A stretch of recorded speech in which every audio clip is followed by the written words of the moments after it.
Shalom! Você está no podcast Exegese e Exposição. Exegese on demand para você. Aqui é o Davidson Bignon. Eu sou mestre em Ciências da Religião, professor de Exegese Bíblica no seminário, pastor congregacional e também publisher editorial. Eu ajudo pastores e líderes cristãos a fazer estudos bíblicos na igreja sem ter problemas com interpretações erradas. Então, se você está pensando em compreender a sua Bíblia com segurança, não deixe de assistir a mais episódios como este aqui. Muito bem, então assine o canal, acione o sininho, curta, comente e também compartilhe. Você poderá me dar uma força me ajudando a ampliar o alcance com os estudos bíblicos de qualidade na internet.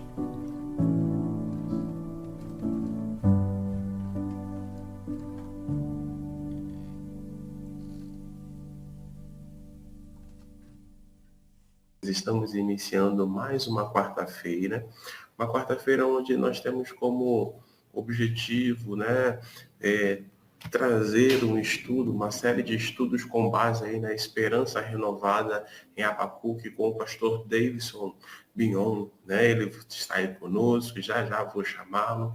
Vamos orar agradecendo a Deus por esse dia, agradecendo a Deus pela quarta-feira que chegou, agradecendo a Deus por sua vida, que Deus possa derramar bênçãos sobre você, sobre a minha vida, mas que Deus também fale conosco nessa manhã. Vamos orar. Deus, obrigado por essa manhã. Obrigado, Senhor, por essa quarta-feira que chegou. Obrigado, Senhor, pela oportunidade que nós temos de abrir os nossos olhos, de já fazer algumas coisas agora pela manhã e separar esse tempo para ouvir a tua palavra, para aprender um pouco mais da tua palavra. Eu quero te agradecer por isso, quero te agradecer pelo dom da vida, eu quero te agradecer pela salvação que temos em Cristo Jesus, eu quero te agradecer pelos amigos, pelos irmãos que irão se conectar a nós e aqueles que estarão, Senhor, assistindo mais tarde.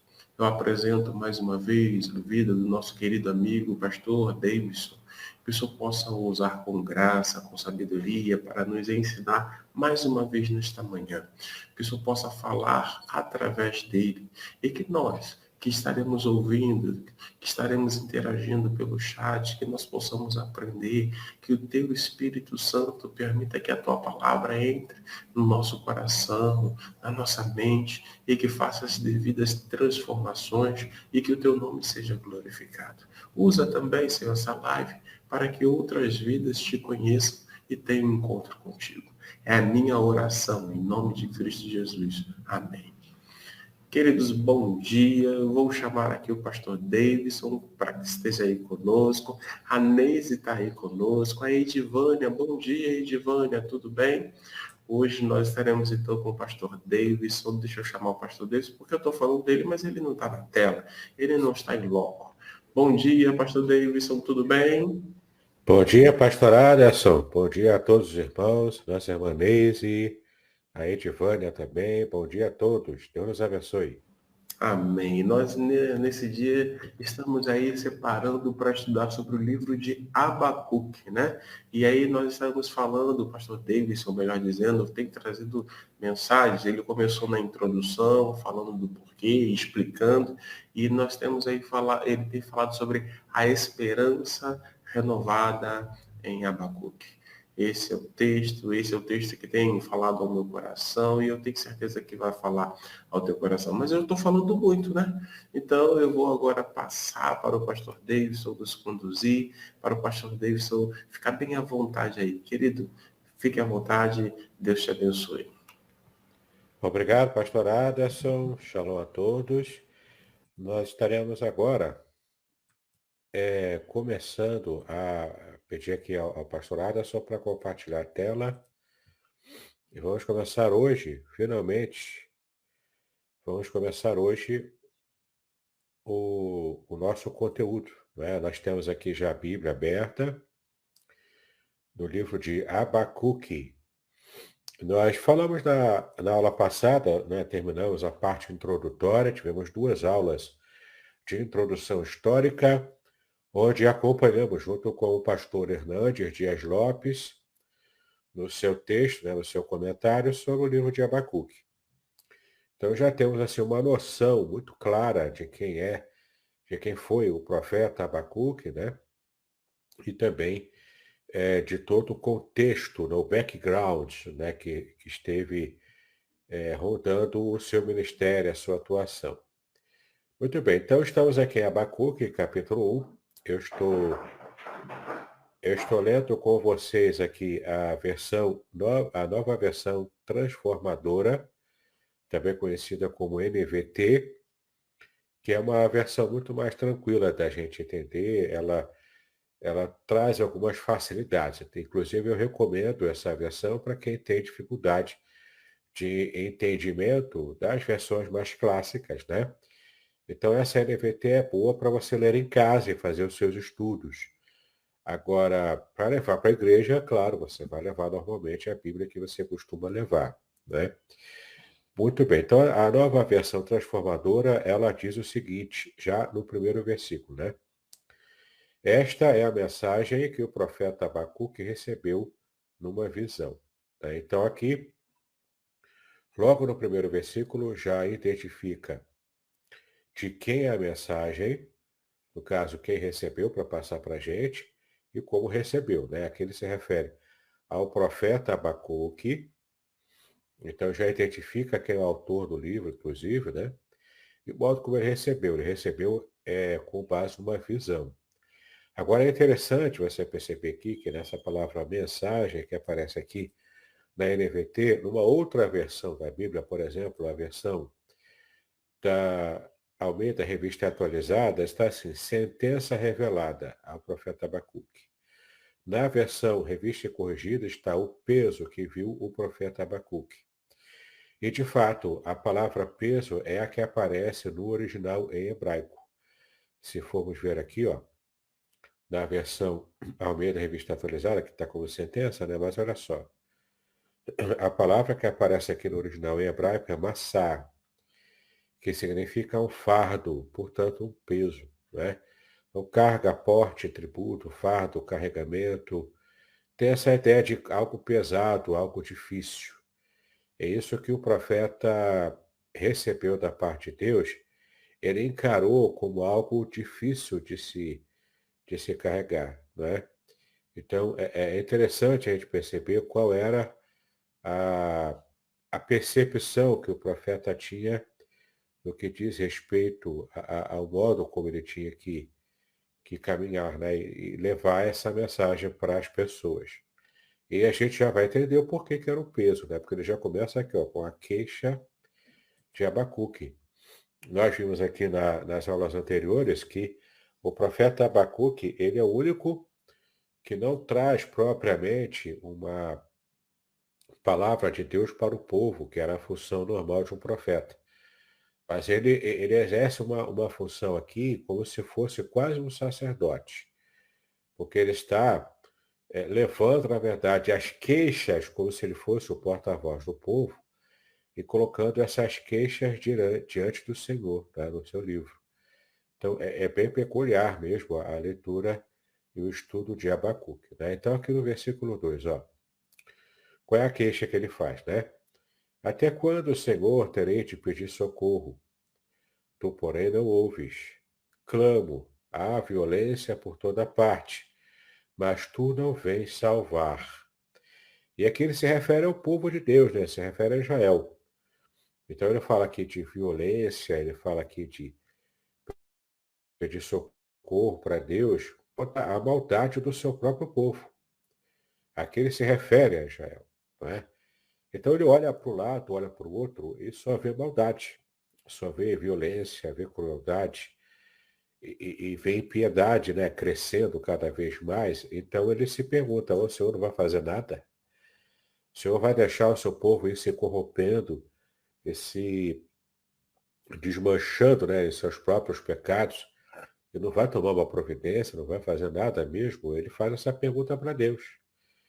Veja que ele já vai na jugular, né? Como se ele fosse direto ao ponto, sem rodeios. ele já está bastante chateado aqui com o modo que, na percepção dele na época, era um modo leniente de como Deus estava deixando tudo correr frouxo, né? O tempo passando, o povo se desintegrando moralmente, espiritualmente. E ele pergunta: o senhor vai deixar continuar assim? Veja o versículo 3, ó. Terei de ver estas maldades para sempre? Por que preciso assistir a tanta opressão, que é opressão feita pelo próprio povo de Israel, né? O povo escolhido de Deus? Para qualquer lugar que olho, eu vejo o quê? Destruição e violência. Estou cercado de pessoas que discutem e brigam o tempo todo. Olha só, né? Parece até que Abacuque estava vivendo no Brasil, hoje, no século XXI, especialmente usando o Twitter na internet, né? O povo brigando um com o outro, o povo discutindo o tempo todo, xingando o outro, né? E claro, olhando para o lado, lá para fora, vê violência, né? Você vê tantas questões de violência, gente que só consegue responder violentamente a uma situação que desagrada, né? É sinal dos tempos, nós vivemos sinais desses tempos, né? E é interessante a gente perceber, a gente que já estudou o contexto, né, nas aulas passadas, a gente percebe que aqui o contexto de Abacuque era um contexto de completa deteriorização moral e espiritual do povo de Deus, especialmente envolvendo idolatria, e então Deus decidiu enviar toda a situação do cativeiro para consertar o seu povo, não é? E ele olha aqui apenas para o lado, não é? Ele só consegue enxergar a maldade do povo. E ele achava que Deus não estava vendo. Muitas vezes a gente também enfrenta isso, né? Vivemos em uma sociedade hipócrita, em uma sociedade em que muitas vezes a própria igreja cristã não consegue ser sal da terra e luz do mundo, não consegue fazer muita diferença moral ou espiritual. Ela às vezes está envolvida nos seus próprios interesses, até financeiros, políticos, né? E isso nos afasta de Deus. Então, Abacuque estava vendo isso entre o povo de Deus, né? A violência crescendo, a maldade crescendo, a impiedade crescendo, e aqueles que deveriam ser os guardiães da vontade de Deus, do povo de Deus, né? Esses guardiões, eles estavam completamente alheios à própria vontade de Deus. Então, estavam permitindo muitas coisas erradas. E isso estava incomodando, naturalmente, o profeta, assim como qualquer outro servo de Deus no passado. Então, o profeta coloca Deus na parede, entre aspas, né? Pergunta aí, vai continuar deixando rola frouxo? Como diríamos hoje, né? Vai deixar tudo ir acontecendo e se desmantelando assim? Ele estava realmente muito invocado aqui com Deus, né? Versículo 4. A lei está amortecida, a lei de Deus, né, está amortecida, e não faz justiça nos tribunais. Os perversos são mais numerosos que os justos, e com isso a justiça é corrompida. Olha só, né? Ele já tinha problema com justiça social.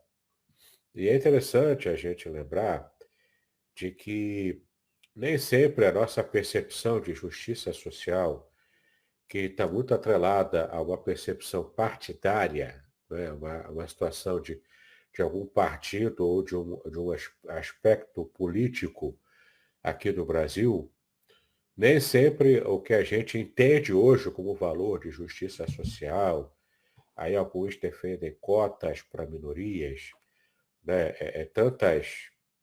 Tantos instrumentos, né, que o povo às vezes usa e nem sempre esses instrumentos cumprem propriamente aquilo pelo qual ele foi criado, a função pela qual ele foi criado, né?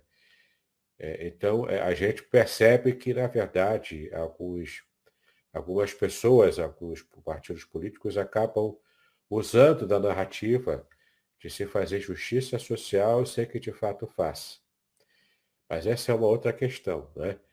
A questão aqui que o profeta estava se perguntando a Deus, né, colocando mesmo Deus na parede, é que ele percebia que a lei estava amortecida, ou seja, não tinha efeito.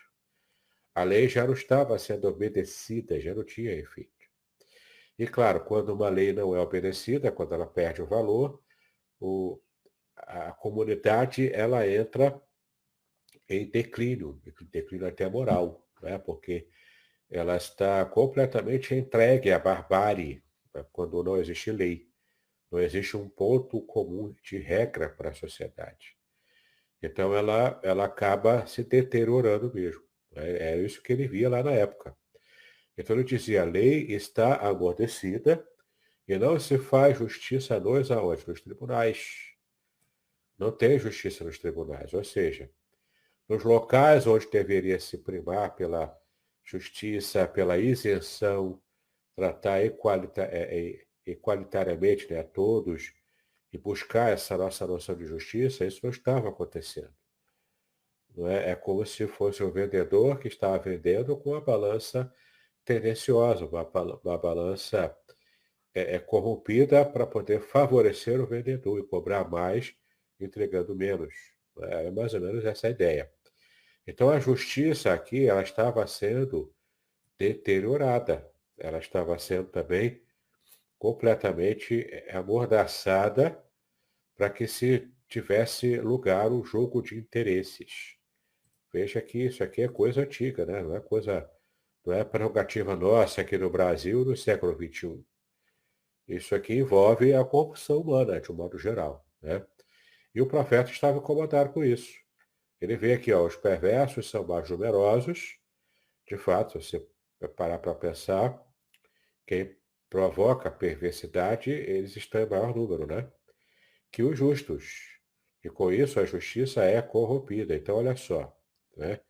Como os perversos se multiplicam mais do que os justos, né? O justo é aquele que teme a Deus, é aquele que é o religioso, né? Para a época, que queria cumprir a lei de Deus, queria fazer as coisas certas, né? Esse é o justo. E com isso, a justiça é corrompida por quê? Porque há poucos justos para lutar de modo que promova a justiça. Enquanto que, na verdade, os perversos, por serem mais numerosos, acabaram dominando a prática do que eles diziam que era justiça, né? Na verdade, era um arremedo de justiça, era uma caricatura de justiça. E isso, claro, estava incomodando o povo, os justos, né, que eram mais de um, claro. Os justos aqui, essa camada da sociedade feita de homens e mulheres tementes a Deus, estava, portanto, incomodando a eles e também, naturalmente, incomodando o profeta Abacuque, porque ele também era um justo. E isso, claro, né, quando a justiça não prevalece, os justos sofrem. Todo mundo sofre, na verdade, mas principalmente os justos, né? Porque eles têm prazer em fazer o que é certo. Essa é a intenção do justo, né? Fazer o que é correto perante Deus, principalmente. Fazer o que é certo. Muito bem. Qual foi a resposta, então, que Deus deu a Abacuque nessa indagação do profeta? O que Deus falou para ele, né? Observe as nações ao redor. Aqui Deus falando agora, né? Observe as nações ao redor.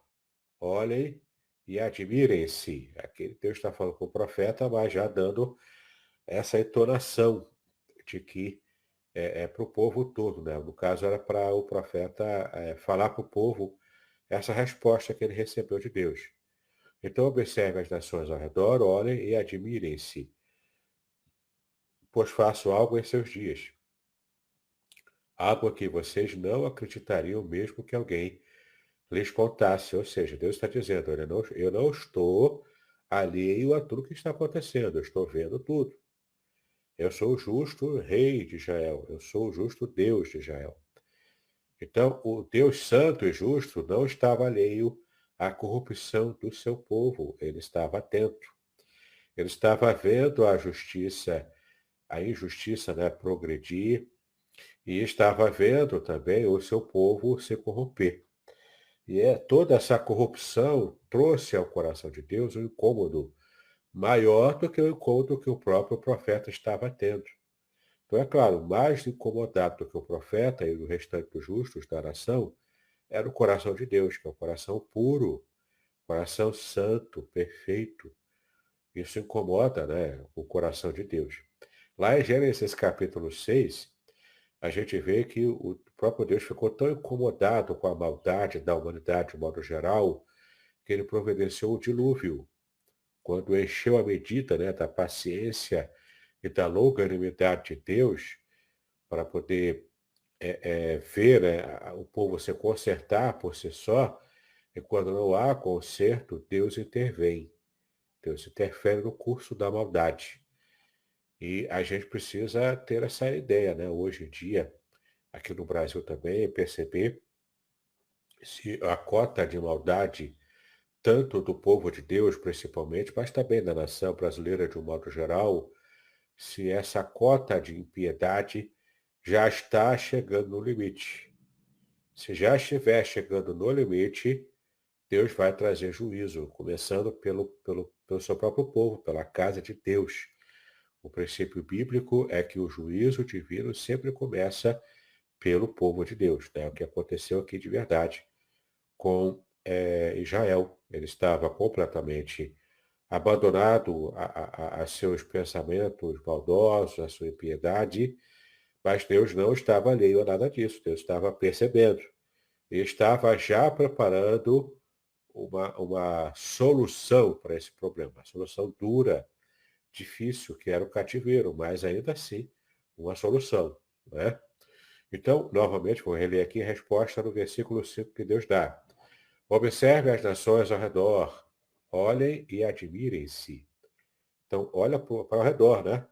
Nós aqui no Brasil, olha para a América Latina, olha para os Estados Unidos, América do Norte, olha para a América Central, olha para os povos, né? Para a Europa, enfim. Por quê? Porque eu faço algo em seus dias. Deus estava trabalhando, mesmo que o povo não estivesse percebendo. Algo em que vocês não acreditariam mesmo que alguém lhes contasse. Estou fazendo o quê? Qual é a obra de Deus? Estou levando os babilônios, o povo cruel e violento. Eles marcharão por todo o mundo e conquistarão outras terras. Então, olha só.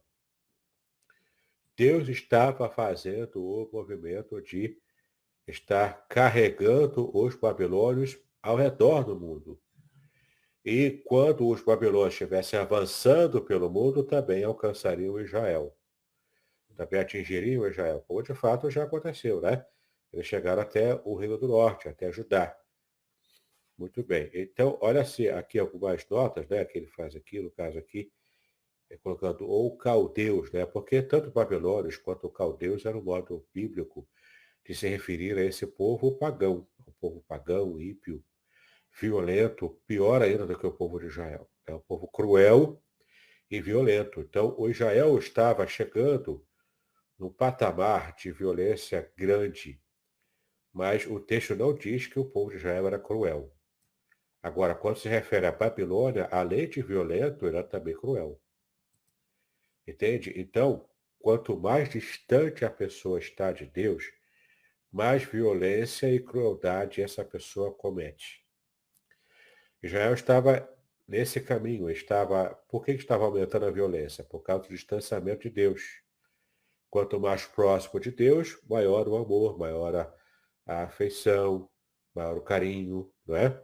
Quanto mais distante, mais violência, mais crueldade, enfim, mais impiedade.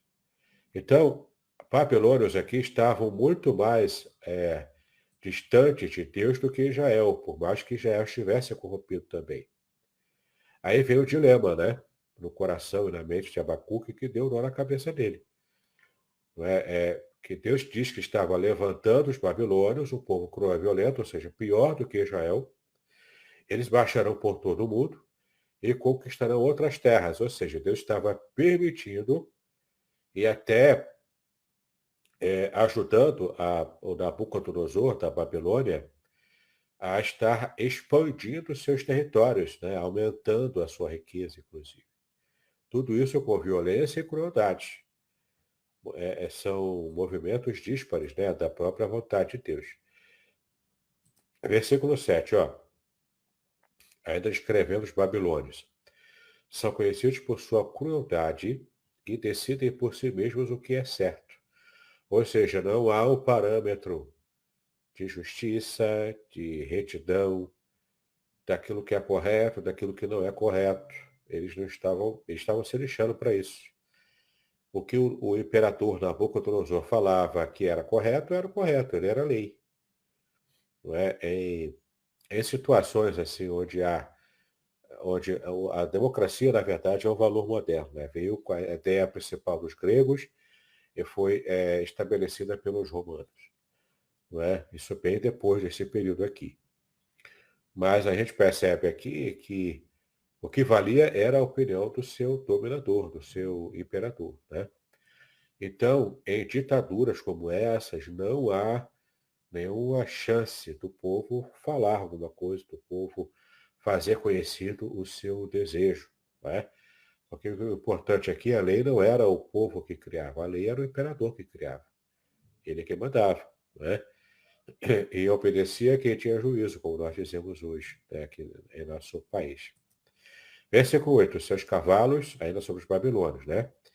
Seus cavalos são mais velozes que leopardos, que era referência, né, de um felino que corria muito rápido à época, né? Vamos ver se tem alguma nota aqui. Ou também guepardo, né, que também é possível essa tradução. E mais ferozes que lobos ao anoitecer. Ou seja, lobos que ficam uivando e caçam em bandos ao anoitecer, não é? E também leopardos, porque correm muito, eles correm muito, né? Eles são a referência, eram referência na época de animais velozes.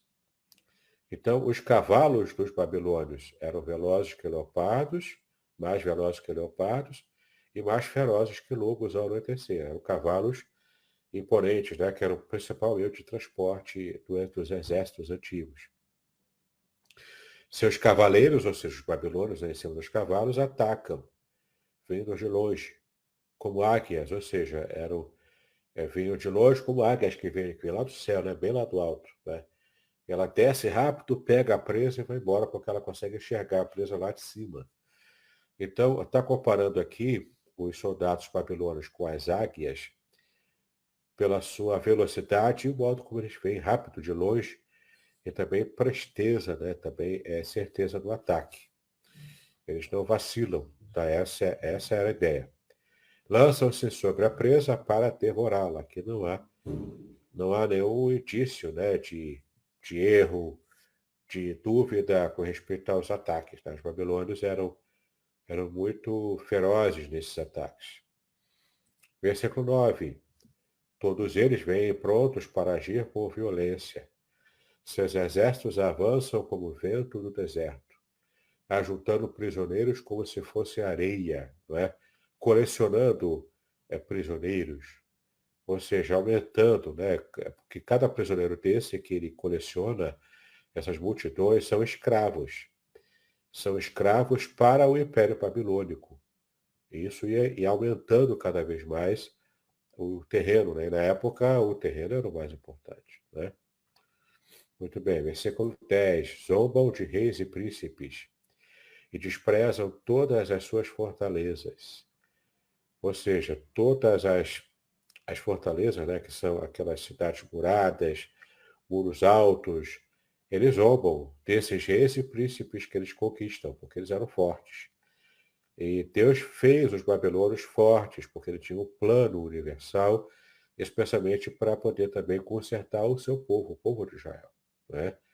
Então, olha que coisa terrível, a resposta terrível que Deus estava dando ao profeta, do que ele faria mais um pouco à frente.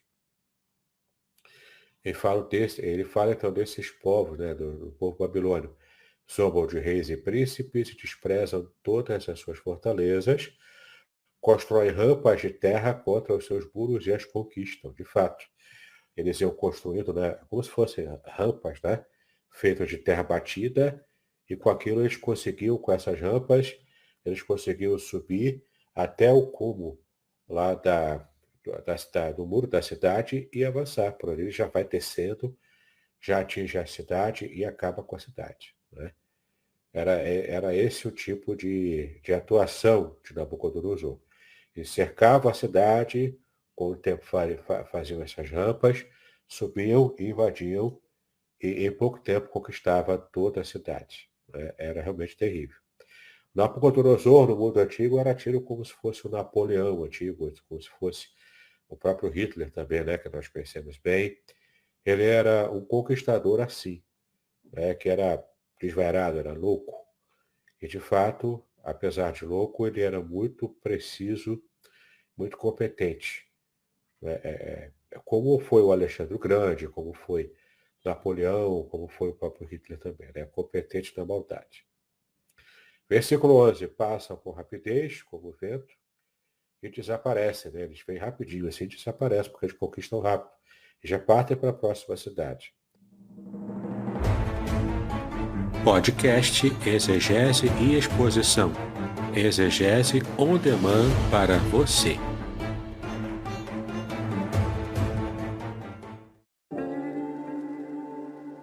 Shalom! Aqui é o Davidson Pignon. Eu ajudo pastores e líderes cristãos a fazer estudos bíblicos na igreja sem ter problemas com interpretações bíblicas erradas. Então, se você está pensando em compreender a sua Bíblia com segurança, não deixe de assistir a mais conteúdos como este aqui neste canal.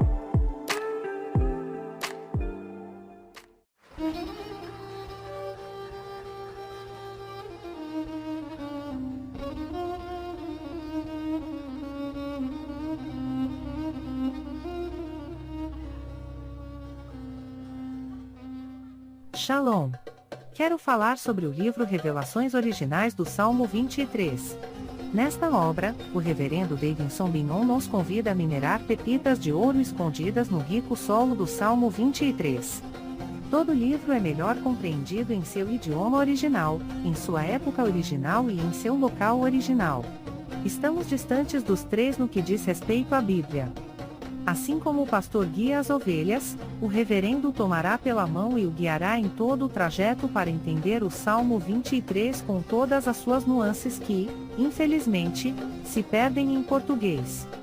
Numa época onde se tenta falsificar o sentido das escrituras utilizando os idiomas originais, o reverendo Bignon nos traz uma tradução correta do Salmo, e uma interpretação sóbria, sem exageros dos termos em hebraico que sofrem prejuízo na tradução para a língua portuguesa. Coisa horrível é comprar bijuteria pensando ser joia rara. Aqui não é o caso.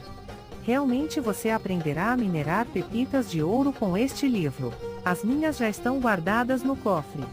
Você se surpreenderá e se emocionará com a profundidade dos sentidos das palavras do Salmo 23. Espero que este livro seja um refrigério para a sua alma, assim como foi para a minha. E que você entenda que, mesmo que esteja passando por um deserto escaldante agora, o Divino Pastor lhe guiará até águas frescas e tranquilas. Assim, para ter uma boa leitura, acesse o link na descrição.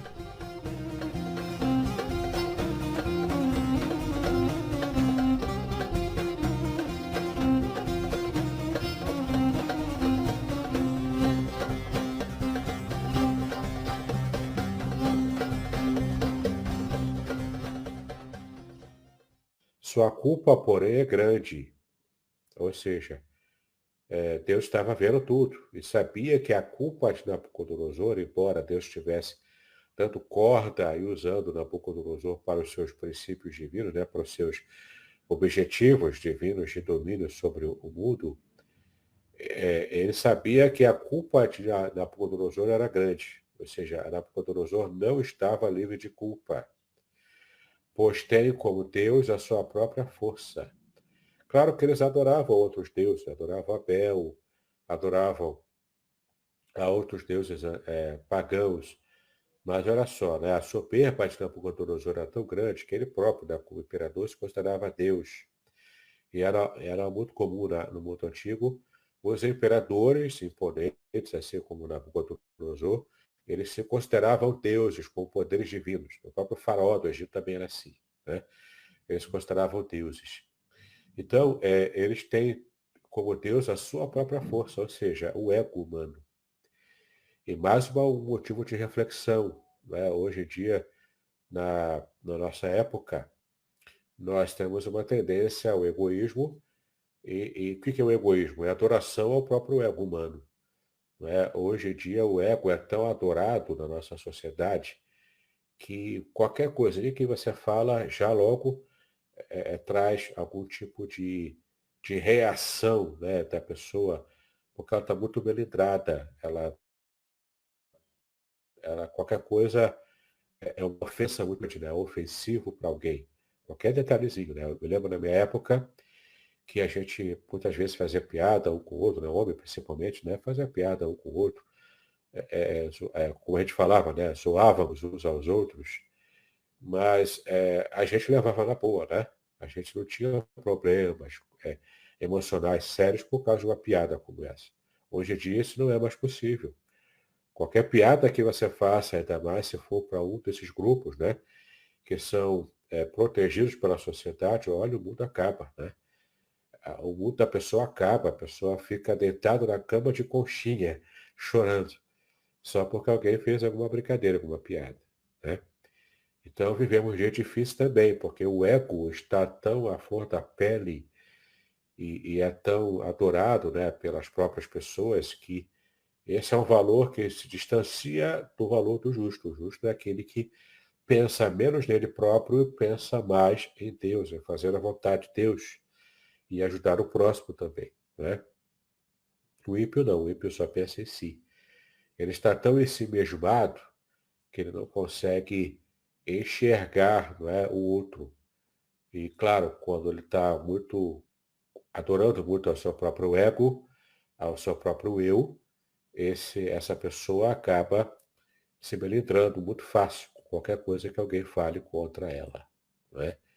Então é impressionante como a gente percebe as semelhanças entre a época do povo que estava se distanciando cada vez mais de Deus, o próprio povo de Deus se distanciando dele, e o modo como a gente percebe essa paridade aqui em nosso meio, né, hoje em dia, no século XXI. Né? Então, é muito sintomático isso. Quanto mais uma sociedade está distante de Deus, mais ela quer adorar o próprio ego. E essa adoração ao próprio eu, ao próprio ego, faz com que essa pessoa esteja cada vez mais longe do propósito real, do que o próprio Senhor absoluto do universo quer na nossa vida. Será que a igreja não está assim? Será que nós, como igreja do Senhor, não estamos também vivendo esse melindre? Porque temos uma adoração enrustida ao nosso próprio ego, né? Quantas vezes nós, como cristãos, como evangélicos, criticamos os católicos, porque eles adoram as imagens, tem lá as estátuas a Maria, a outros santos, e a prática é de adoração, de veneração a essas imagens. E, de fato, essa é uma atitude contrária à palavra de Deus e, portanto, repreensível. Ninguém aqui está passando panos, né, para a idolatria de outros grupos religiosos. Mas também existe idolatria no meio cristão. Idolatria ao próprio ego, quando cristãos, aqueles que se dizem pelo menos cristãos, né, adoram ao próprio ego. Existe também idolatria a pastores, a líderes, a cantores. A idolatria que existe no meio evangélico hoje em dia, ela é voltada para personalidades humanas. Ou a si próprio, né, no seu próprio ego, ou projetando para outros, para líderes, para cantores, enfim, para pessoas que têm algum tipo de status social no meio evangélico. Isso não deixa de ser idolatria. É pecado tanto quanto aquele que se ajoelha diante de uma imagem. Tá bom? Então é muito sério isso. E essa idolatria exagerada, essa idolatria lá do povo de Deus na antiguidade, provocou o juízo que veio através do cativeiro. Que a gente possa estar se arrependendo, nós como evangélicos, a palavra para evangélicos, que estejamos produzindo arrependimento nos arraiais cristãos, para que possamos, então, de fato, nos tornarmos luz do mundo e sal da terra. Ou você nunca parou para pensar que existem tantos evangélicos aqui no Brasil, mas pouca influência positiva sobre a nação. A violência ainda é grande aqui no Brasil. Há situações em que você percebe a impiedade crescendo, não apenas porque é produzida pela mídia, por exemplo. A televisão, novela, Está chegando daqui a pouco o Natal, e vai ter outro especial de Natal, desses grupos anticristãos que fazem para zombar da fé. Mais à frente vem Carnaval. O que vai ter nesse Carnaval de afronta contra o cristianismo, como já vimos antecipadamente, né, em outros anos, como já vimos anteriormente, né, em outros anos. Então, é muito difícil a gente conseguir enxergar o tipo de influência mais forte da igreja para frear esse tipo de impiedade. Então, há muita gente nas igrejas, mas há pouca conversão genuína, real. Ou se há conversão genuína, não existe empenho para evangelizar, não existe empenho para ser influência positiva para essa nação. Tudo isso é motivo da gente pensar, refletir, né? Muito bem, então, primeiramente, no capítulo 1, Abacuque faz a sua queixa inicial contra o povo de Deus. Depois, o Deus responde para Abacuque o que ele estava vendo tudo, e que ele já tinha providenciado uma resposta, uma ação concreta para resolver o problema da impiedade de Israel. E agora vamos ver a reação de Abacuque ao receber a resposta, que é a segunda queixa que o profeta faz. Quando ele recebe a resposta, fica atônito, e veja aqui a reação que ele faz, né? Ó Senhor, meu Deus, meu santo, tu que és eterno, certamente não planejas nos exterminar. Ó Senhor, nossa rocha, enviaste os babilônios para nos disciplinar como castigo por nossos pecados. Aqui ele está resumindo o que Deus havia falado para ele. Ele estava atônito, né? Ele estava clamando aqui, ó, essa expressão ó, né? Tem a ver com um clamor muito profundo. Ele ficou assustado, ficou abalado com o que Deus falou que faria, para resolver o problema que estava afligindo o seu coração, né? Só que a resposta não agradou o profeta. A resposta foi dura, foi pesada. Foi como uma bigorna pesada que cai na cabeça do profeta. Versículo 13. Mas tu és puro e não suportas ver o mal e a opressão. Permanecerás indiferente diante desses traiçoeiros? Aqui se refere ao povo de Israel, né? Ficarás calado enquanto os perversos engolem os que são mais justos que eles? Ou seja, ele tá achando aqui que a medida que Deus estava preparando para resolver o problema era pior, era mais pesada do que o próprio problema em si. O povo estava corrompido? Estava, isso era terrível, era. Mas espera aí, você vai usar alguém pior, mais ímpio do que o povo para consertar o seu povo? É isso mesmo que eu ouvi, né? O profeta está perguntando. O Senhor vai estar permitindo com que perversos, piores do que Israel, engulam Israel?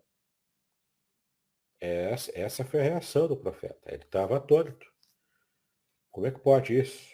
Como é que pode isso acontecer? Como é que o Senhor pode não ter uma resposta melhor, não tem uma solução menos traumática para o povo, uma situação menos problemática, ou vai criar um problema mesmo maior do que o povo já enfrenta hoje?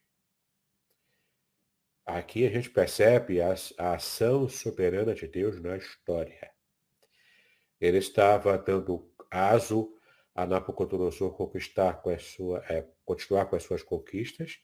Nabucodonosor achando que ele era o tal, que ele era o grande, que ele era maravilhoso, ele que era o rei da cocada preta. Mas Deus está falando, olha, eu estou fazendo isso.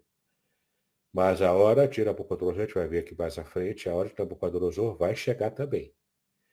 Mas sim, Deus estaria consertando o seu povo, principalmente do pecado da idolatria, mas também envolvia promiscuidade sexual, envolvia injustiça, envolvia abandono da lei, impiedade crescente, violência, tudo isso, né? Mas o principal foco era a idolatria, de verdade. Então, o profeta sabia que Deus é puro, que não suporta ver o mal e a opressão, mas estava preparando o mal e a opressão maior para atingir Israel e consertar o seu povo. Veja só quanta dificuldade. Esse é um problema sério, geralmente quem serve a Deus e quem vive na própria religiosidade, ele está tão cristalizado na religiosidade que ele acha que porque ele já está cumprindo lá os rituais, porque ele, né, olhando aqui para o meio evangélico, né? Porque foi batizado, é membro de igreja, porque toma ceia toda semana, porque tem cargo na igreja. Então ele acha que está blindado do juízo divino. Não está. Nenhum ser humano, principalmente o povo de Deus, está blindado porque ele cumpre os rituais da religião. Aqui tem a ver com o tipo de envolvimento, relacionamento sincero que você tem diretamente com Deus. A religião, ela pode ser um start, ela pode ser um elemento que te facilita essa compreensão e te liga a Deus, porque o significado de religião vem do latim religare, que é para religar o homem a Deus. Ela pode até cumprir esse papel inicialmente, mas depois, esse laço que você tem do seu coração com o coração de Deus, é você que tem que criar e mantê-lo ao longo da sua vida. Você tem que estar atado ao coração de Deus, bem junto ao coração de Deus, entendeu? Como nós cantamos no hino do nosso cenário, Salmos e Hinos. Então, o fato é, Deus é puro sim, não suporta o mal sim, mas se for necessário usar o mal e opressão maior para poder consertar o seu povo, ele vai usar. É o juízo de Deus contra o seu povo. Então, não brinquemos com as coisas de Deus, né? Não dá para brincar com as coisas de Deus. Deus é realmente santo e justo, completamente justo, e nada impedirá o seu agir, tanto para trazer justiça, quanto também para trazer livramento. Mas o fato é que, apesar de Deus ser um pai severo, ele ainda é pai. E existe sim amor no coração de Deus para o seu povo. Aliás, Jesus mesmo disse, né? Deus disciplina porque ele ama. Entendeu? Está na palavra de Deus. Bom, versículo 14. Somos apenas peixes para serem apanhados e mortos? Novamente aqui, né? Abacuque perguntando, né? Será que eu sou apenas um peixe para ser pescado e morto? Tirado assim com o anzol da água e pronto, morreu ali? A gente é só isso para o Senhor? É o que ele está perguntando, né? Somos apenas seres do mar que não tem quem os guie. Ou seja, peixes que vão criando lá as suas próprias direções no mar, cada um a esmo, ou então, no máximo, se organizando lá, mas sem ter alguém inteligente que guie esses peixes, esses animais marítimos. Será que a gente é assim? Não tem um Deus que guia a gente? A gente está à mercê desse mundo, jogado às traças? Versículo 15. Seremos fisgados por seus anzóis e pegos em suas redes enquanto eles se alegram e festejam? Aqui é essa ideia de conquista abundante, né, de Nabucodonosor. Ele jogando a rede, puxando a rede com muitos peixes, a abarrotada de peixe. Esses peixes aqui são os judeus. Será que a gente é isso? É só peixe para alimentar Nabucodonosor? Será que a gente é só essa cabeça de gado enorme que compõe a riqueza de alguém? Ele pergunta aqui por que Deus estava agindo assim. Por que o povo estava sendo tratado desse jeito? Apesar do profeta saber que o povo estava sendo tratado desse jeito por causa dos pecados constantes do povo e a falta de arrependimento. O que a falta de arrependimento faz? Né? Em Provérbios 28, versículo 13, a gente lê que aquele que encobre as suas transgressões nunca prosperará, mas aqueles que as confessa e deixa alcançará misericórdia. Então, sempre foi assim, lá no Antigo Testamento, no Novo Testamento também, sempre assim. Deus quer arrependimento daqueles seus filhos, daqueles seus servos que abandonam os caminhos corretos, os caminhos da santidade. Né? Então, conforme a Bíblia diz, santidade ao Senhor, isso é o mais importante. Então, versículo 16, já para quase terminar aqui o capítulo 1. Então, eles oferecerão sacrifícios às suas redes e queimarão incenso diante delas, ou seja, eles vão queimar incenso aos deuses pagãos e farão sacrifícios também diante das redes que eles pescaram, ou seja, vão estar adorando, dando curso à adoração ao paganismo e o povo de Israel vendo tudo. Entende? Era isso que ele está reclamando. Mas o Senhor estava irritado com a idolatria do seu povo. Como é que o Senhor vai fazer, então, que essa nação ímpia, gentia, adore a deuses falsos e o povo de Israel vendo tudo? Provavelmente isso era parte da didática divina. Por quê? Porque Israel não queria tanto adorar a deuses falsos, agora ele vai ficar imerso, submerso, num ambiente completamente idolátrico. Deus, na verdade, deu em abundância o que eles estavam querendo lá atrás, pela sua impiedade. Israel estava vendo de perto o fruto da impiedade, o fruto da idolatria. E não estava gostando disso. Entendeu? Deus agindo aqui para apertar a orelha, para consertar mesmo o seu povo, né? Dizendo, essas redes nos enriqueceram, ou seja, as redes aqui eram redes dos povos conquistados, né? Nos enriqueceram, ou seja, a soberba de Nabucodonosor cada vez mais evidente. E para fecharmos aqui o versículo 17, né? Fechamos o capítulo 1, e daqui a pouco partirmos para o momento de perguntas. Deixarás que permaneçam impunes? Continuarão a destruir cruelmente as nações? O capítulo 1, então, termina com essa pergunta que fica no ar. Abacuque não entendeu a resposta divina, estava com dúvida. Ele coloca claramente para Deus a sua dúvida. Aqui não há margem para duplas interpretações. É Abacuque direto com Deus, reclamando, se queixando. Se queixa primeiramente pelo erro do povo. Quando Deus responde, diz o que vai fazer.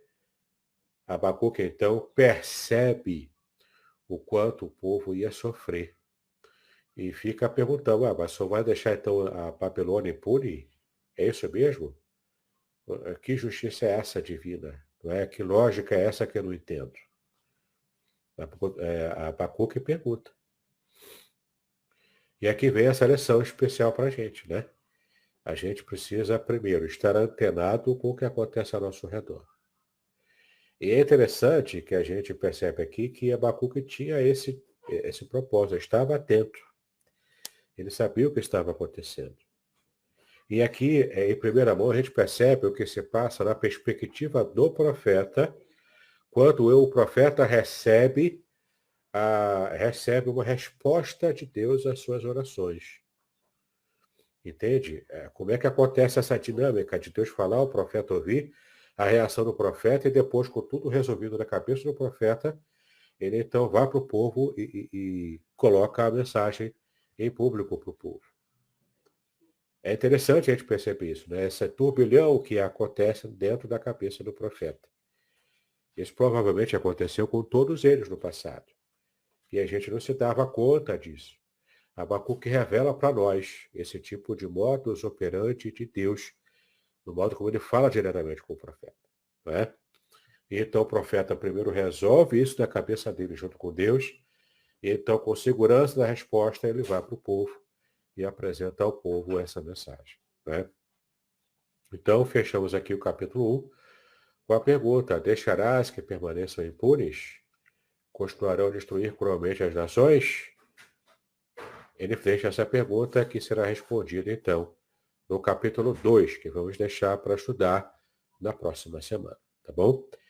Quero, então, agora liberar aqui para o nosso querido pastor Aderson seguir com as perguntas.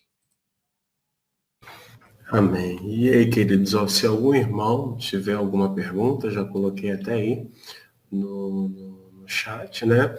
É só você fazer a sua pergunta para que nós possamos compartilhar com o pastor Davis e ele responder. Nós vimos aí a respeito de uma pergunta muito importante que o Abacuque, ele faz a Deus, né? Por conta da situação, e depois Deus responde.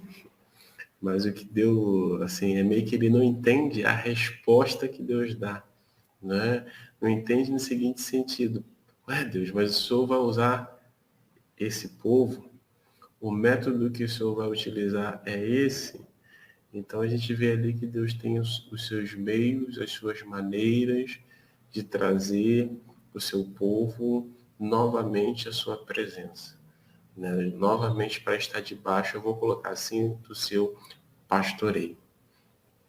Se algum irmão tem alguma pergunta, Pastor Davidson, olhando assim no contexto geral, né, a igreja hoje ela passa por essa fase, né?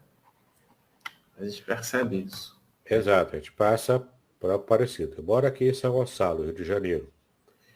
São Gonçalo é tido, né, das perspectivas aí do IBGE, como a cidade daqui do Brasil, né, acho que da América Latina toda, que mais tem igreja evangélica por metro quadrado. Então você tem esse fenômeno, eu vejo aqui em 2 lugares aqui perto. Aqui na minha rua mesmo tem uma igreja universal colada com a Batista, parede a parede. E lá também no bairro Paraíso, perto daqui, também tem a Igreja Universal colada com a Igreja Assembleia de Deus, parede a parede. Então, assim, tem muitas igrejas, não falta portas se abrindo, portas pequenas, igrejas grandes, catedrais, né? O que não falta é igreja evangélica hoje. Mas o problema não é esse. O problema é que nós, evangélicos, não conseguimos fazer a diferença para a sociedade. A sociedade está violenta, a sociedade está cruel, a sociedade está injusta. E mesmo a bancada evangélica lá no Congresso Nacional também não consegue fazer muita diferença.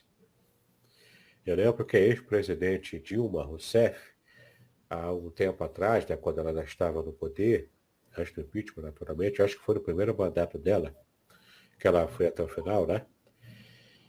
Ela perguntou, olha, por que quando eu me reúno com pastores evangélicos, eles só sabem pedir ajuda para isentar a igreja de imposto, para fazer obra, só sabem pedir essas coisas. Não sabem fazer uma busca, não é, ou pleitear, por exemplo, uma questão que envolva a justiça social, que faça algum tipo de ação social mais efetiva, né? Ajudar o governo, no caso, na época ela falou isso, ajudar o meu governo a fazer uma ação social mais efetiva. Apesar do meio evangélico fazer sim ação social, faz até mais do que alguns outros meios religiosos. Mas entenda, não me refiro apenas a fazer ação social, é a pregação do evangelho genuíno mesmo. Pregar o arrependimento, né? O povo está muito festeiro, está festejando demais, está se arrependendo de menos. E isso tem um preço que nós, como brasileiros evangélicos, uma hora pagaremos. O juízo de Deus virá, se o seu povo não consegue ser sal da terra e luz do mundo real, para influenciar positivamente o mundo. Entendeu? Isso tudo aqui incomodou muito o coração de Abacuque, no contexto dele. E quantos de nós somos Abacuque, que estamos sendo também incomodados por Deus, para nos levantarmos e fazermos diferença real na nossa nação. Não é? Claro que um pastor só, um profeta só não faz diferença. Uma andorinha só não faz verão, né, dizemos. Mas com Deus, ele pode movimentar, sim, o seu povo a orar mais, a buscar mais de madrugada, falar com Deus. Eu tenho tido experiências boas, né, orando, acordando de madrugada, por razões biológicas, mas, ao mesmo tempo, eu aproveito que eu acordei, despertei e fico orando, falando com Deus. Peço a Deus misericórdia pela nossa nação, pelo atual estágio que estamos vivendo na política. Peço a Deus também por pessoas próximas, pela igreja, enfim. Não é? Mas, principalmente, a nação. Né? Essa preocupação pelo que o nosso país passa agora no final de 2022 é uma situação preocupante. Né? E eu tenho orado de madrugada, lá para as 3h da manhã, geralmente, eu tenho orado, pedindo ao Senhor misericórdia pela nossa nação. Joia. Então é um convite ao verdadeiro arrependimento. É um convite ao dobrar os nossos joelhos e pedir ao Senhor para que Ele nos encha com o Espírito Santo e dessa forma esse quebrantamento, essa importância em interceder pela nação, pelas pessoas, vai fazer algo bem diferente na nossa vida. Queridos, já que não tem nenhuma pergunta aqui, nós vamos então caminhar aí para o encerramento. Vale a pena aqui reforçar que esse estudo acontece todas as quartas-feiras, tá bom? Com o pastor Davidson. E é importante você trazer aí as suas dúvidas, trazer aí as suas perguntas, para que ele possa responder, para que ele possa esclarecer. O pastor Davidson também é autor de alguns livros. Dentre os livros, nós temos aí do Salmo 23, Revelações originais do Salmo 23, né? Eu assino embaixo, vale muito a pena, li, já estudamos aqui, né? Esse aí é um dos livros dele. Tem outros livros também, um que nós estudamos recentemente. Fala um pouquinho mais do seu livro, o pastor David está esgotado, como é que está essa questão? A primeira tiragem dele se esgotou, mas já chegou a segunda tiragem, já tenho aqui comigo. Oh. Então, se você quiser adquirir o livro, é só fazer contato, né? Esse livro aqui vai ser tão imprescindível para a nossa vida nesse final de ano e no início do ano que vem, estudar e conhecer, né, os princípios da palavra aqui no Salmo 23, quanto está sendo também abençoador estudarmos Abacuque. Não é? Porque de fato, esse livro aqui, ó, ele te dá orientações palavra por palavra, versículo por versículo do Salmo 23. Ele fala do remédio que nós precisamos hoje, que Abacuque também precisou na sua época, né? A gente deixar de lado o nosso senso do nosso ego, né? O que o nosso ego é mais do que suficiente para a gente poder viver. Não. Ele quebra essa questão da egolatria humana. E a nossa autossuficiência é jogada no pó, no Salmo 23, quando a gente reconhece que dependemos de Deus para tudo em nossa vida. Então, se você quiser adquirir, o livro já está em segunda tiragem, já está comigo aqui, mas não são muitos exemplares. Então, você pode fazer contato pelo telefone celular, pelo WhatsApp, né, no caso, 021 aqui no Rio de Janeiro, 998-58-5402. 021 998-58-5402. Eu terei prazer em te enviar o livro com dedicatória, eu sei, a seu critério, e um brindezinho também, pelos Correios, tá bom? Vai ser bênção para a sua vida. Olha, é um ótimo presente de Natal. Se você quiser dar de Natal, dá tempo ainda de pedir e a gente tentar enviar para você, tá bom? Quem mora até perto aqui de mim no Rio de Janeiro, dá até para enviar pelo Uber, né? Quem mais rápido ele recebe no mesmo dia, tá bom? Então, faça contato, será bênção para você, para sua família e para a sua vida. Eu assino embaixo, hein? Muito boa leitura, muito bom estudo, muito boa reflexão que ele nos promove através aí desse livro. Quero dar bom dia aí a Sônia Val, que está conosco, a Luceni. Quero dar bom dia também à nossa irmã Ilma, a Áurea, a Zilmar, a Neise e a Edivânia que estão conosco. Que Deus abençoe a vida de vocês, que Deus abençoe a família de vocês. Nós estamos encerrando. Amanhã retornaremos aí com a nossa Manhã com Deus, a partir das 7 horas da manhã. Quero te convidar a estar conosco, quero te convidar a convidar outras pessoas a que estejam conosco. Na próxima quarta-feira, mais uma vez, estaremos com o pastor Davis. Eu quero te convidar a convidar convidados para estar conosco. Anuncia na sua igreja, anuncia na sua roda de amizade, anuncia as suas vizinhas, fala, tem uma igreja que está fazendo um estudo sobre a esperança. Aquele que você conversa, que você está percebendo que ele está meio que sem esperança a respeito das questões futuras, convida ele para estar aí conectando a nossa página, porque, por certo, ele vai receber uma mensagem de esperança. Ele vai receber uma mensagem que vai levá-lo à reflexão e vai, com certeza, levá-lo a tomar uma decisão. E a decisão óbvia é se aproximar mais de Cristo, se aproximar mais de Deus, o Deus triuno. Tá bom? Quero convidar o pastor Davidson para orar encerrando e desde já agradecer. Agradecer por ser instrumento nas mãos de Deus para nos abençoar todas as quartas-feiras. Amém, pastor Aderson. Apenas lembrando que a palavra de esperança virá a partir da próxima aula, né? Porque hoje foi uma cajadada, né? Hoje foi o peso de Abacuque. Hoje foi o peso de Abacuque sobre nós também. Mas depois de todo esse peso, e vocês agora entenderam por que a palavra peso aparece no original hebraico ali, né? Mas a partir do capítulo 2, a gente vai ver a esperança renovada, especialmente no capítulo 3, a esperança realmente renovada em Abacuque, tá bom? Vamos orar então. Pai, nós te exaltamos pelo privilégio que tivemos em te adorar, em conhecer a tua palavra, em perceber, ó Deus, o quanto é necessário sermos sinceros a ti em oração.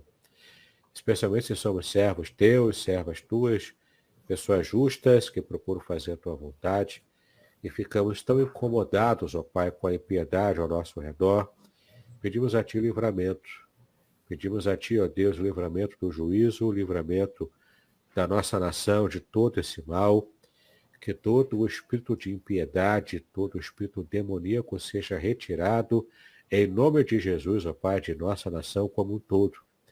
Toda essa impiedade, esse afastamento do Senhor, que seja também afastado. E que a tua igreja, Senhor, tenha condições de fazer a diferença nesse mundo decaído. Clamamos a ti essas bênçãos, pedimos assim a ti tudo isso em nome de Jesus, hoje para todos sempre. Amém e amém. Amém. Queridos, então, até a próxima quarta-feira, com uma série de esperança renovada em Abacuque. Amanhã, manhã com Deus, sexta-feira, manhã com Deus. Tá bom? Pastor Davidson, mais uma vez, muito obrigado. Shalom a todos e até mais. Shalom, Deus abençoe.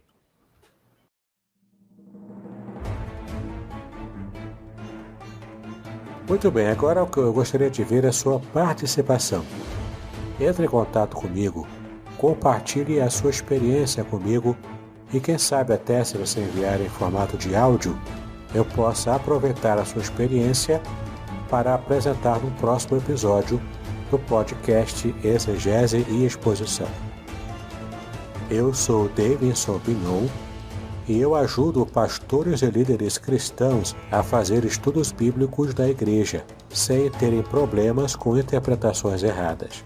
Se você então está pensando em compreender a sua Bíblia com segurança, não deixe de assistir a mais episódios como este aqui. Então, assine o canal, acione o sininho, curta, comente e também compartilhe. Ajude-me a ampliar o alcance com estudos bíblicos de qualidade na internet. Que Deus abençoe os seus estudos, paz e bênçãos sobre a sua vida.